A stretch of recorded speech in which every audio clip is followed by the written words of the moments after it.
my name is William Labbancz, and I'm the real estate broker of Sailwinds Realty. Today I'm going to go over how to set a alert for a single property.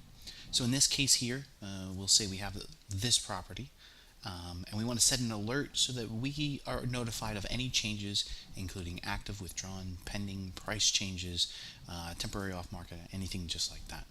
So to be able to do this, there's a couple different ways, but I highly recommend that you use the property address and not the MLS number.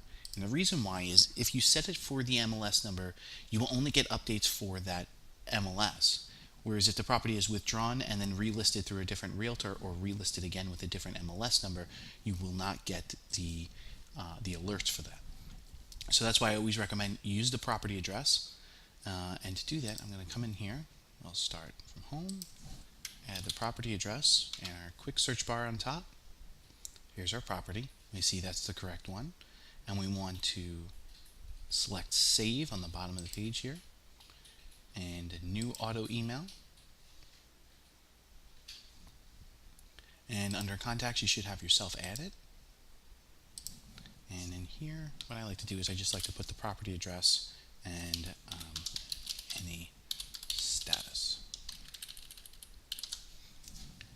And scroll on down to the bottom. Just make sure it's on ASAP.